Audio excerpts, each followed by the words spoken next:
नमस्कार। आज हम ई ऑफिस का डेमोन्स्ट्रेशन देखने जा रहे हैं।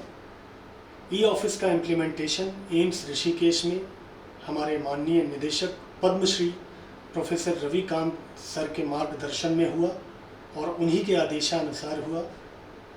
और इस एप्लीकेशन का इम्प्लीमेंटेशन करने का मुख्य उद्देश्य ये था कि फ़ाइल के मूवमेंट को ट्रेस किया जा सके और ट्रांसपेरेंसी को इम्प्रूव किया जा सके और प्रोसेसेस को स्पीड अप कर सकें हम सब। आइए डेमोन्स्ट्रेशन को देखते हैं। इस एप्लीकेशन को खोलने के लिए eoffice.aimsrishikesh.edu.in इस URL इसको हम टाइप करेंगे URL पे। इस एप्लीकेशन को हम डायरेक्टली एम्स ऋषिकेश की वेबसाइट से भी खोल सकते हैं। एम्स ऋषिकेश की वेबसाइट पे ई ऑफिस का बटन टॉप पे आपको दिख रहा है। अगर आप इस बटन पे भी क्लिक कर देंगे तो ई ऑफिस एप्लीकेशन खुल जाएगी। अब इसमें हम लॉगिन करते हैं। लॉगिन आईडी और पासवर्ड आपके पास मोबाइल पे पहुंच चुके होंगे। अगर आपको लॉगिन आईडी नहीं मिली है तो आईटी डिपार्टमेंट इसमें आपका पूरा सहयोग करेगा। email.gov.in नाम की एक वेबसाइट है जहां से हम पासवर्ड को चेंज भी कर सकते हैं। इसमें ये forgot/change पासवर्ड का ऑप्शन है। इस बटन पे हम क्लिक करेंगे। इस बटन पे क्लिक करने के बाद हम अपनी ईमेल आईडी डालेंगे जिसका भी पासवर्ड हमें चेंज करना है।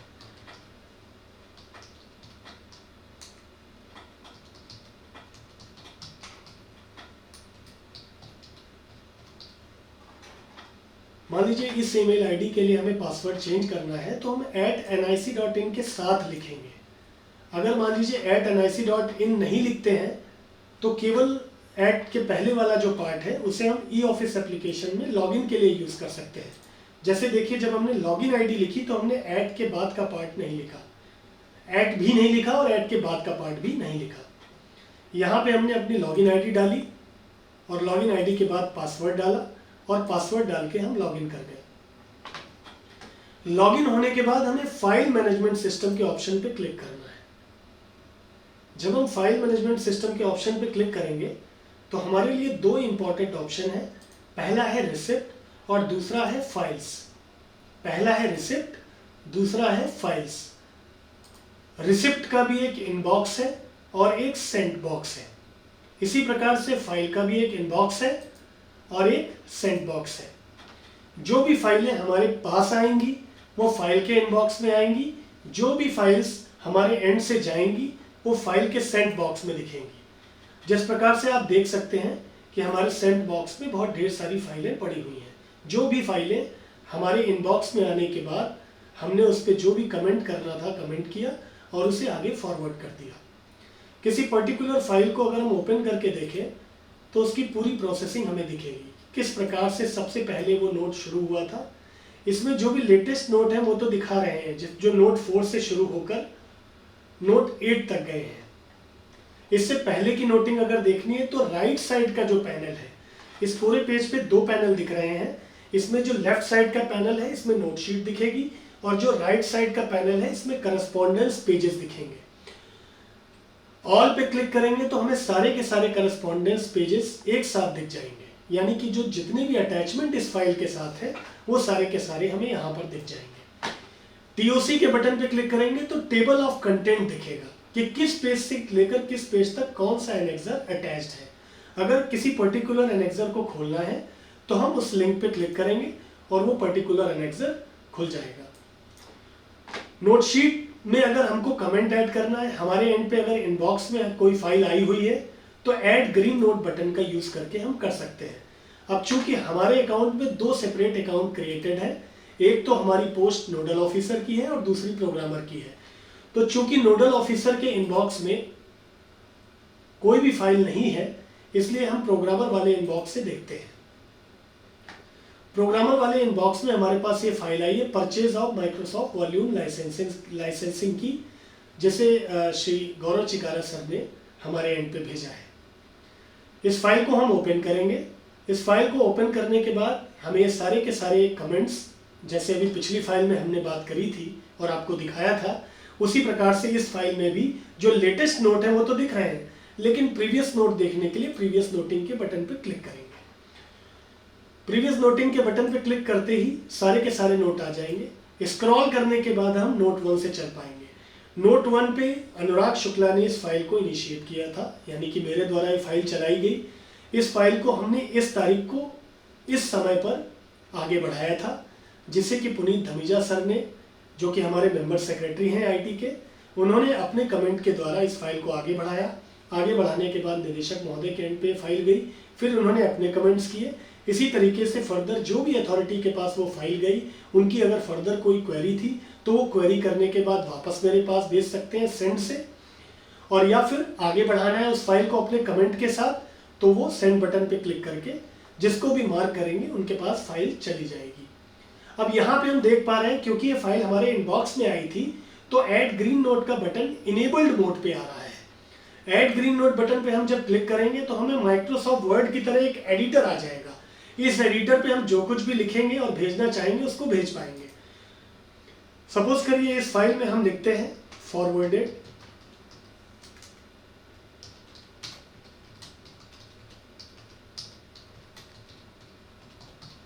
मान लीजिए इस कमेंट के साथ हम इस फाइल को आगे बढ़ाते हैं, तो सेंड बटन पे हम क्लिक करेंगे और जिन्हें भी हमको भेजना है उनका नाम यहाँ पे टाइप करेंगे। हमारे केस में मान लीजिए कि हम पुनीत धमीजा साहब को भेज रहे हैं, तो उनका नाम टाइप करेंगे।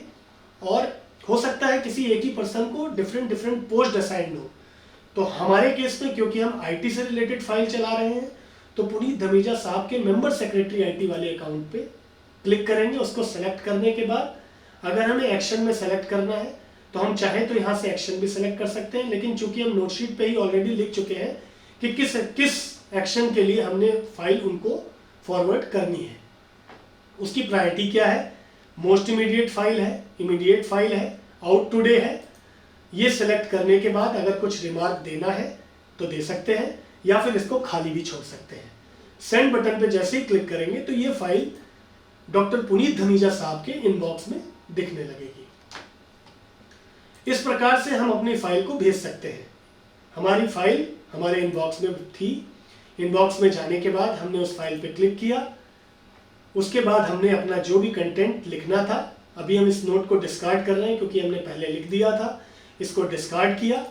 डिस्कार्ड करने के बाद ऐड ग्रीन नोट के बटन पे क्लिक किया और जो कंटेंट हमें लिखना था हमने लिखा, और सेंड बटन पे क्लिक करने के बाद अगर ब्लैंक नोट के साथ भेजना है तो ये आपसे पूछेगा, पैनल प्रॉम्प्ट करेगा आपके सामने कि do you want to send this file with a blank note.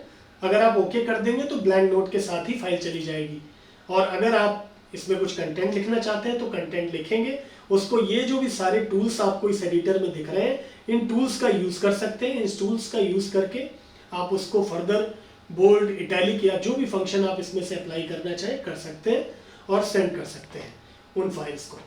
अब इस फाइल का मूवमेंट कैसे देख सकते हैं, अभी मैं इसको डिस्कार्ड कर रहा हूं, और किसी फाइल का आपको मूवमेंट अगर देखना है तो ये मूवमेंट का बटन है।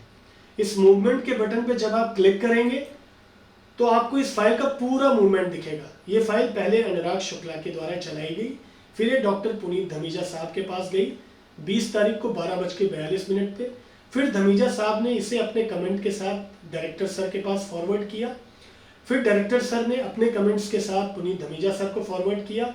फिर पुनीत धमीजा सर ने अपने कमेंट्स के साथ बलराम उमर साहब को फॉरवर्ड किया। इसी तरीके से पूरी मूवमेंट की हिस्ट्री आपको दिखाएगा। सबसे ऊपर अभी ये फाइल क्योंकि मेरे पास है तो ये दिखा रहा है अभी लेटेस्ट में 23 तारीख को, यानी कि आज ये फाइल 2:52 पे मेरे पास आ चुकी है। इसके अलावा इसमें और भी फंक्शन है। इनबॉक्स की किसी फाइल को मान लीजिए कि कोई डॉक्यूमेंट मिसिंग है और हम चाहते हैं कि इस फाइल को कुछ समय के लिए हम अपने पास रोक लें, तो इसे पार्क कर सकते हैं। जब भी किसी फाइल को पार्क करेंगे तो पार्किंग ड्यू डेट डालनी होगी और पार्किंग के रिमार्क्स लिखने होंगे कि हम किस कारण से, कोई डॉक्यूमेंट मिसिंग है या कहीं से कोई डॉक्यूमेंट किसी कंपनी के द्वारा आपके पास आना है, इस वजह से आप वेट कर रहे हैं, तो ये कारण रिमार्क्स के कॉलम में डाल देंगे कि हमारी फाइल हम इस कारण से पार्क कर रहे हैं। और जब भी फाइल को, जो पार्क्ड फाइल है उन्हें अगर हमें अनपार्क करना है तो ये ऊपर एक अनपार्क का बटन दिख रहा है। अभी क्योंकि कोई भी फाइल हमने पार्क मोड पे नहीं डाली है, इसलिए कोई भी फाइल यहाँ पैनल में नहीं दिख रही है, अनपार्क का बटन दिख रहा है। अगर कोई फाइल होती तो चेकबॉक्स पे, उस फाइल के सामने के चेकबॉक्स पे क्लिक करते और अनपार्क के बटन पे क्लिक कर देते तो वो फाइल वापस पार्किंग मोड से हमारे इनबॉक्स में आ जाती। इसी प्रकार से जब भी हम कोई फाइल क्लोज करेंगे, फिर से हम इनबॉक्स पे जाते हैं, इनबॉक्स पे जाने के बाद उस फाइल को खोलते हैं, मोर ऑप्शन पे जाते हैं, यहीं पे क्लोज फाइल का भी ऑप्शन है। क्लोज फाइल के ऑप्शन पे भी क्लिक करके हम किसी फाइल को क्लोज कर सकते हैं। लेकिन हम किस कारण से क्लोज कर रहे हैं, क्लोज करने के लिए भी हमें रिमार्क कॉलम में एंट्री करनी होगी कि हम किस कारण से उस फाइल को क्लोज कर रहे हैं। और दोबारा से जब हम उस फाइल को रीओपन करना चाहते हैं तो वापस से हमें वहां पे कमेंट लिखना होगा कि हम इस फाइल को रीओपन कर रहे हैं। तो ये सारी चीजें, इसके अलावा इसमें पार्ट फाइल का भी ऑप्शन है।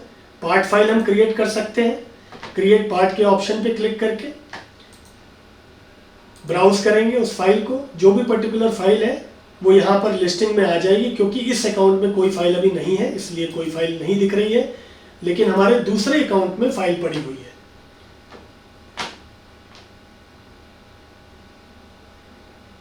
अब मान लीजिए नई फाइल क्रिएट करनी है तो क्रिएट न्यू बटन पे जाएंगे।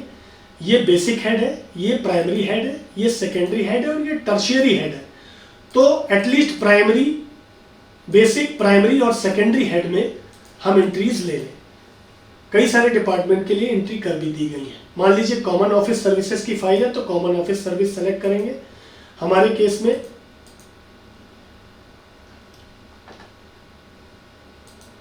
फिर फर्दर इनमें से जो भी ऑप्शन हम सेलेक्ट करना चाहें सेलेक्ट करेंगे। बाय डिफॉल्ट जिस डिपार्टमेंट का जो कोड है, क्योंकि बैकएंड से हम लोगों ने एंट्री कर रखी है, इसलिए उस डिपार्टमेंट का कोड आपको यहाँ पे डिस्प्ले हो जाएगा। डिस्क्रिप्शन में हम फाइल का जो भी नाम डालेंगे, जितना हो सके डिस्क्रिप्शन को क्लियरली लिखें, जिससे उस फाइल का नाम देखकर ये समझा जा सके कि इस किस विषय की फाइल है। रिमार्क में अगर हम कुछ लिखना चाहते हैं तो रिमार्क में लिखेंगे, नहीं तो कंटिन्यू वर्किंग पे क्लिक करते ही ये फाइल क्रिएट हो जाएगी। सबसे पहला प्रोसेस ये है कि जब भी कोई फाइल आती है, जैसा कि हमने पहले भी बात की कि एक रिसिप्ट ऑप्शन है, एक फाइल ऑप्शन है, फाइल का भी एक इनबॉक्स है, एक सेट बॉक्स है, इसी तरीके से रिसिप्ट का भी एक इनबॉक्स है और सेट बॉक्स है। तो कोई भी फाइल जब आती है, मान लीजिए कोई लेटर किसी डिपार्टमेंट से आता है, फाइल आती है तो वो इनबॉक्स में जाएगी। लेकिन अगर कोई लेटर किसी इंटरनल डिपार्टमेंट से या किसी एक्सटर्नल किसी इंस्टीट्यूट से आती है, किसी दूसरे संस्थान से आती है, तो ब्राउज एंड डायराइज के बटन पर क्लिक करेंगे। उसके बाद इन सारी डिटेल्स को हम भरेंगे। By post I, by hand I, registered post से आई, या फिर हम उस डॉक्यूमेंट को हम ही ने प्रिपेयर किया और हम इसको डायरी करना चाहते हैं तो सेल्फ जनरेटेड के ऑप्शन पे क्लिक कर देंगे। इस ड्रॉप डाउन लिस्ट में सेल्फ जनरेटेड के बटन पे क्लिक करेंगे, मिनिस्ट्री डालेंगे। हमारे केस में ministry of health, ministry of health हमने सेलेक्ट किया। इसके अंदर एम्स ऋषिकेश आ गया। अगर कोई और संस्थान होता तो अदर्स पे क्लिक करते, क्योंकि हम इंटरनल फाइल के लिए ही, इंटरनल ही किसी लेटर के लिए हम डायरी बनाने जा रहे हैं, डायरी करने जा रहे हैं, इसलिए हम एम्स ऋषिकेश को सिलेक्ट करेंगे। जिसने भी वो लेटर भेजा उसका नाम डालेंगे, डेजिग्नेशन डालेंगे, ऑर्गेनाइजेशन डालेंगे। ऑर्गेनाइजेशन में हम डिपार्टमेंट लिख सकते हैं। जिस भी, अगर कोई इंटरनल फाइल है तो डिपार्टमेंट का नाम और कॉमा करके एम्स ऋषिकेश लिख सकते हैं। एड्रेस में एड्रेस डिटेल, डिपार्टमेंटल एड्रेस डाल सकते हैं। कैटेगरी में मिसलेनियस सेलेक्ट कर सकते हैं, या फिर इनमें से किसी कैटेगरी को अगर बिलोंग करता है ये पर्टिकुलर लेटर जो हम डायरी कर रहे हैं तो बाकी के किसी भी ऑप्शन को सिलेक्ट कर सकते हैं। नहीं तो मिसलेनियस फाइल सेलेक्ट कर देंगे, क्योंकि सारे के सारे जो मैंडेटरी कॉलम्स हैं वो रेड कलर के एस्टेरिक साइन के द्वारा देखे जा सकते हैं। कैटेगरी सेलेक्ट किया, सेलेक्ट करने के बाद विषय लिखा और जनरेट बटन पे जैसे ही आप क्लिक करेंगे तो पुट इन अ फाइल का ऑप्शन आएगा। पुट इन अ फाइल के बटन पे जैसे ही क्लिक करेंगे तो आपको के सामने जो पैनल आएगा उसमें ऑप्शन मिलेगा क्रिएट फाइल। क्रिएट फाइल पे जब आप क्लिक करेंगे तो वो आपसे पूछेगा नॉन एसएफएस कैटेगरी में क्रिएट करना चाहते हैं। एसएफएस का मतलब सिंगल फाइल सिस्टम है। नॉन एसएफएस के बटन पे जैसे ही आप क्लिक करेंगे तो आपके सामने ये वाली विंडो आ जाएगी, क्रिएट न्यू की विंडो आ जाएगी। यहाँ पे आप अपनी फाइल का जो भी नाम डालना चाहते हैं, फाइल नेम यहाँ से सेलेक्ट करेंगे ड्रॉप डाउन से। बाय डिफॉल्ट ये कोड आपको दिख ही रहा है। डिस्क्रिप्शन में जो भी डिटेल डालनी है वो डिस्क्रिप्शन यानी कि फाइल नेम डाल देंगे। रिमार्क में अगर कुछ लिखना है तो लिख देंगे। प्रीवियस रेफरेंस अगर उस फाइल का है तो